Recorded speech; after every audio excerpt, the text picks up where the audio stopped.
اب میں یہاں عقائد کے متعلق فوائد سامنے رکھ رہا ہوں ان آیات کی روشنی میں، کہ ان آیات سے عقائد کے متعلق کیا فوائد سامنے آتے ہیں۔ لا تحرک، ترجمے پر غور کیجیے گا، میں اشارہ کروں گا تو آپ کو خود ہی بات سمجھ آ جائے گی۔ لا تحرک بہ لسانک لتعجل بہ، میرے نبی قرآن کو جلدی جلدی لینے کے لیے آپ نے اپنی زبان کو حرکت نہیں دینی۔ کیا پتہ چلا آپ کو؟ آپ عالم الغیب نہیں تھے۔ آپ عالم الغیب ہوتے تو آپ زبان کو کبھی بھی حرکت نہ دیتے قرآن کو جلدی جلدی لینے کے لیے، کیوں قرآن تو پہلے ہی آپ کو آتا تھا۔ پھر عالم الغیب ہونے کا مطلب کہ ہر چیز آپ کو پہلے سے معلوم ہے، پھر تو وحی کا نزول ہی نعوذ باللہ مذاق بن جاتا ہے، آپ کو تو پہلے سے پتا تھا۔ لا مالا آپ اس خدشے سے حرکت دے رہے ہیں اپنی زبان مبارک کو کہ جبریل چلا جائے گا، مجھے بھول جائے گا، اور آپ اس کو یاد کرنے کے لیے حرکت دے رہے ہیں، تو پتہ چلتا ہے آپ عالم الغیب نہیں ہیں۔ جتنا اللہ بتایا اتنا ہی آپ کو پتہ ہے۔ آپ مطلع علی الغیب ہیں، علی بعض الغیب ہیں، مطلع علی بعض الغیب ہیں، جتنے غیبی امور پہ اللہ تعالیٰ نے آپ کو مطلع کیا اتنا ہی آپ کو پتہ ہے، اس سے زیادہ نہیں۔ اور جو مطلع علی الغیب ہوتا ہے وہ عالم الغیب نہیں ہوتا۔ عالم الغیب کہتے ہیں جسے ہر چیز کا پتہ ہو بغیر کسی واسطے سے۔ ہمارے نبی کو جو کچھ پتہ تھا وہ اللہ کی وجہ سے پتہ تھا۔ اللہ جو بتاتے تھے وہ پتہ ہوتا تھا، جو اللہ نہیں بتاتے تھے وہ نہیں پتہ ہوتا تھا۔ اما عائشہ رضی اللہ تعالی عنہ پر منافقین نے الزام لگایا،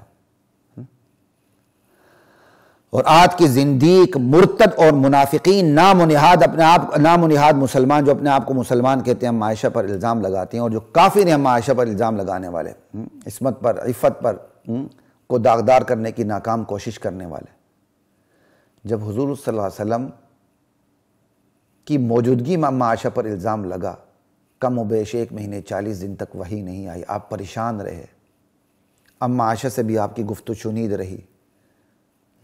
اللہ اکبر! اگر آپ عالم الغیب ہوتے، مخالفین الزام لگاتے، مخالفین تو سمجھتے آپ کو پہلے عالم الغیب آپ کو پتہ، اور آپ عالم الغیب ہوتے الزام لگاتے، حضور کہتے بھائی مجھے تو ان تمام چیزوں کا پتہ ہے، یہ الزام ہی غلط ہے، یہ مجھے تو خود غیبی امور کا پتہ۔ حضور تو وحی کا انتظار کرتے رہے کہ اوپر سے مجھے خبر کیا آتی ہے۔ اللہ اکبر! پھر خبر ایسی آئی کہ دشمنوں کی ہڈیاں پسلیاں ایک کر کے رکھ دیں، کہ اوپر سے جس نے خبر دی وہ اما عائشہ کی عفت کا گواہ بھی خود بنا، مخبر بھی خود بنا، شاہد بھی خود بنا، قاضی بھی خود بنا، مدعی بھی خود بنا، اور سب سے پہلے اما عائشہ کی پاک دامنی کا اعلان بطور قاضی، بطور مدعی، بطور گواہ اللہ نے کیا۔ کیا آپ نے کبھی دنیا میں کوئی ایسا مقدمہ دیکھا ہے جس کا گواہ بھی وہی ہو، مدعی بھی وہی ہو، قاضی بھی وہی ہو؟ اما عائشہ کا مقدمہ ایسا ہے جس کے گواہ بھی اللہ، مدعی بھی اللہ، قاضی بھی اللہ، ہڈیاں پسلیاں ایک کر دی اللہ تعالیٰ نے الزام لگانے والوں کی، اور ایسی ہڈیاں پسلی ایک کر دی، قیامت تک کے لیے فیصلہ کر کے بتا دیا کہ آئندہ جو میرے نبی کی زوجہ مطہرہ پہ اما عائشہ پہ جو عائشہ پہ الزام لگائے گا وہ زندیق اور مرتد ہوگا، کیونکہ وہ قرآن کا منکر ہوگا، قرآن کا منکر کافر ہے۔ تو یہاں آپ کو یہ بات بتانی تھی، اللہ کے نبی عالم الغیب ہوتے تو اول تو الزام ہی نہ لگتا، اور الزام لگتا بھی تو حضور فوراً کہہ دیتے میں تو عالم الغیب ہوں، مجھے پتا ہے کہ میری بیوی پاک صاف ہے۔ لیکن آپ نے ایسا نہیں کیا، آپ نے وحی کا انتظار کیا، اوپر سے اللہ خبر کیا دیتے ہیں اس کے مطابق چلے گا کام۔ اسی طرح آپ نے کہا آئندہ میں شہد نہیں پیوں گا، اوپر سے وحی آ گئی، سمجھ آئی؟ اور جب آپ نے جا کے جو شہد کے بارے میں منصوبہ بندی جنہوں نے کی تھی بیویوں نے، ان کے پاس گئے تو ان کا بھی عقیدہ تھا کہ اللہ کے نبی عالم الغیب نہیں ہے۔ تو جب اللہ تعالیٰ کے نبی نے ان کو اشارتاً کنایتاً بات ان کے سامنے رکھ دی کہ تم لوگوں سے یہ کام سرزد ہو گیا، تو انہوں نے بے اختیار کہا من انبأک ھذا، یا رسول اللہ آپ کو اس کی کس نے خبر دی؟ تو ذرا پھر اللہ کے نبی کا جواب بھی سنیے، نبأنی العلیم الخبیر، مجھے اس ذات نے خبر دی جسے سب پتا ہے۔ یعنی ازواج مطہرات کا بھی عقیدہ تھا کہ آپ عالم الغیب نہیں، اس لیے پوچھے یا رسول اللہ آپ کو کس نے خبر دی کہ یہ منصوبہ بندی ہم نے کی تھی؟ حضور نے یہ نہیں کہا ارے تم نے یہ کیا کہہ دیا، تمہیں پتہ نہیں میں عالم الغیب ہوں؟ حضور نے کہا مجھے خبر اس نے دی، نبانی العلیم الخبیر۔ تو پہلی بات تو لا تحرک بہ لسانک لتعجل بہ سے پتہ چلا اللہ کے نبی عالم الغیب نہیں۔ اگلی آیات سے بھی پتہ چلتا اللہ کے نبی عالم الغیب نہیں۔ دیکھیں ان علینا جمع، اس کو سینے میں جمع رکھنا ہماری ذمہ داری۔ عالم الغیب ہوتے تو پہلے ہی سینے میں جمع ہوتا، سینے میں جمع کیا جا رہا ہے، اس کا مطلب سینے میں جمع نہیں تھا، اب عالم الغیب نہیں تھے تبھی تو جمع کیا جا رہا ہے۔ وَقُرْآنَ، اس کے زبان سے ادائیگی کروانا بھی ہماری ذمہ داری ہے۔ آپ عالم الغیب ہوتے تو خود ہی ادائیگی کر دیتے، معلوم ہوا آپ عالم الغیب نہیں تھے تو ادائیگی کی ذمہ داری بھی اللہ نے دی، اللہ نے لی۔ فَإِذَا قَرَأْنَاهُ فَاتَّبِعْ قُرْآنَ، جب ہم پڑھ رہے ہوں تو آپ غور سے سنیں۔ اس کا مطلب آپ کو پتہ نہیں تھا وحی اترنے سے پہلے کیا وحی اتر رہی، اس لیے تو آپ غور سے سن رہے تھے، اس سے بھی پتہ چلتا ہے کہ آپ عالم الغیب نہیں۔ ثُمَّ إِنَّ عَلَيْنَا بَيَانَ، پھر اس قرآن کے مضامین کی وضاحت کی ذمہ داری بھی ہمارے اوپر ہے۔ اس کا مطلب جب تک اللہ قرآن کے مضامین کی وضاحت نہ کرے آپ کو مضامین کی وضاحت کا پتہ نہیں، اس سے بھی آپ کے عالم الغیب ہونے کی نفی ہوتی ہے۔ چاروں آیات بتاتی ہیں اللہ کے نبی علام الغیوب نہیں تھے، عالم الغیب نہیں تھے۔ عالم الغیب والشہادہ، جس کے لیے ہر چیز آیا بھی آیا نہا بھی آیا، وہ تو صرف ایک اللہ ہے، یہ تو اللہ کا تعارف ہے۔ آج مسلمان نظریاتی طور پر کمزور اس لیے ہے، نظریاتی طور پر کمزور اس لیے ہے، آج مسلمان نظریاتی طور پر کمزور اس لیے ہے کہ اس کے نظریات پہ محنت نہیں ہے۔ لا الہ الا اللہ، اس کے نظریات پہ محنت نہیں ہے، اور یہ سب سے بڑی کمزوری میری اپنی برادری کی ہی، علماء کی ہے۔ علماء فضائل بیان کر جاتے ہیں، ہمت کر کے آگے دیکھیں تو مسائل بیان کر جاتے ہیں۔ آج کل تو مسائل بھی ماشاءاللہ ریاست کو دیکھ کے بیان کرتے ہیں کہ ریاست کو مسائل کا کون سا رخ اچھا لگتا ہے، پھر مسائل کو ہم فقہی مسائل کو اس رخ پہ لے جاتے ہیں۔ یہ ایک عجیب آفت آئی ہوئی ہمارے اوپر۔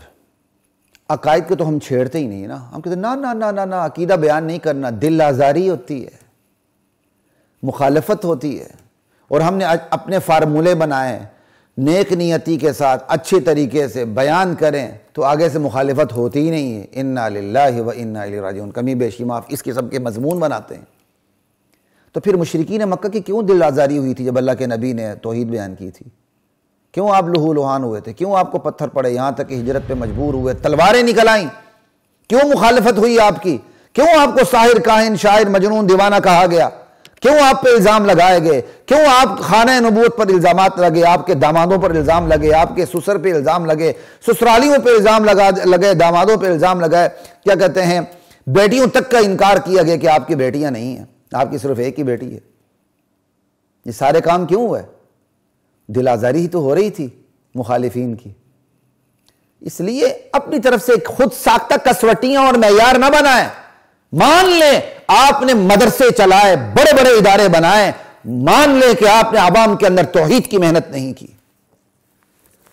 ایک شہر کے بارے میں شہر کا نام نہیں لیتا ورنہ پھر ساتھی میرے پیچھے پڑ جائیں گے۔ ایک شہر کے بارے میں مجھے بڑا اعتراف ہے، اللہ تعالیٰ نے وہاں بڑے بڑے مدارس بنائے ہیں ماشاءاللہ، بلکہ پورے پاکستان کے مدارس بھی وہیں سے پھر ڈونیشن لینے کے لیے وہاں کا رخ کرتے ہیں۔ لیکن اس شہر میں اتنے بڑے مدارس ہونے کے باوجود نظریاتی کام اتنا مضبوط نہیں ہے۔ میں ساتھیوں سے کہتا ہوں کیوں مضبوط نہیں ہے؟ بڑے بڑے مدارس نے مدارس کی حدود کے اندر طلبہ پہ محنت تو کی، عالم دین تو بنایا، عوام کے اندر جس طرح نبی کی دعوت کا حق تھا اسے ادا نہیں کیا۔ قرآن کے دروس، حدیث کے دروس، اور ان دروس کے اندر بنیاد عقیدے کو بنانا، عقیدے توحید کو بنانا، عقیدے ختم نبوت کو بنانا، عقیدے آخرت کو بنانا۔ ختم نبوت کو پھر بھی بنا لیتے ہیں، آخرت کو پھر بھی بنا لیتے ہیں، نہیں بناتے تو عقیدے توحید کو نہیں بناتے، کیونکہ وہاں ہمارے پر جلنے لگتے ہیں۔ وہاں ہم پھر دیوبندی ہوتے ہوئے دیوبندیت کے نام سے بھی فرار اختیار کرتے ہیں۔ نہ ہمیں کوئی نہ کہے، اس کا نتیجہ یہ ہے کہ آپ کے اپنے نہیں رہتے۔ ہر کوئی نہیں، کوئی بڑی لسانی تحریک آتی ہے، کوئی اور تحریک آتی ہے، آپ کے ساتھیوں کو ہی سب کو سمیٹ کے لے جاتی ہے۔ جو بندہ نظریاتی طور پر مضبوط ہوتا ہے اور اس کے ساتھی مضبوط ہوتے ہیں، وہ جان دے دیتے ہیں، پیچھے نہیں ہٹتے۔ آج ہم تھوڑے سے فضائل پہ مضبوط ہوں گے، زیادہ مسائل میں مضبوط ہوں گے، نظریات میں نہیں ہے، اور قرآن کا اصل مقصد تو نظریات کے اوپر محنت ہے۔ لا الہ الا اللہ واللہ اکبر۔ قرآن کریم کی کتنی صاف آیت ہے، وَعِندَهُ مَفَاتِحُ الْغَيْبِ لَا يَعْلَمُهَا إِلَّا هُ۔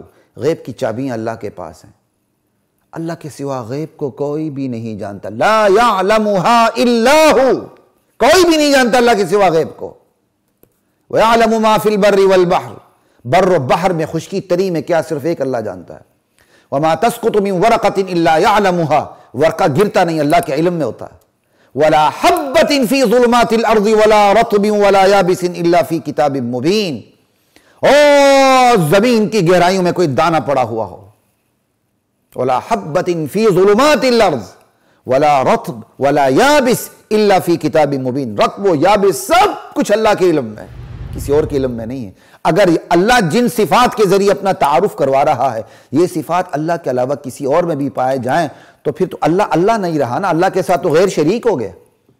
یاد رکھیے، اللہ جن صفات کے ذریعے اپنا تعارف کرواتا ہے، دیکھو یہ میری صفات ہے، میں ہی اللہ ہوں، ان صفات میں اللہ کے سوا کوئی شریک نہیں۔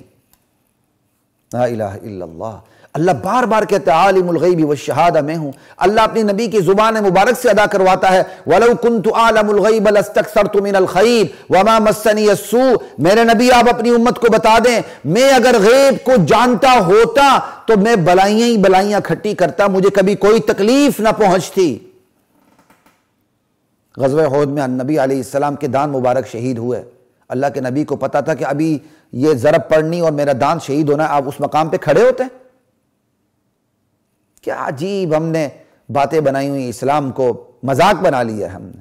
یہ آیات بھی بتا دی ہیں، اس ایک ایک آیت کا ایک ایک لفظ بتا رہا ہے عالم الغیب صرف اللہ ہے، نبی نہیں ہے۔ تبھی تو آپ کو دھڑکا لگا رہتا تھا کہیں بھول نہ جائے، تبھی اور جبھی تو آپ انتظار میں لگے رہتے تھے وہی آئے تو میں مشرکین کے اشکالات کا جواب بھی دوں، اللہ سے اپنی گفت و شنید بھی کروں۔ لا الہ الا اللہ۔ تو ایک عقیدہ پتہ چل گیا ان آیات سے، اللہ کے سوا کوئی عالم الغیب نہیں۔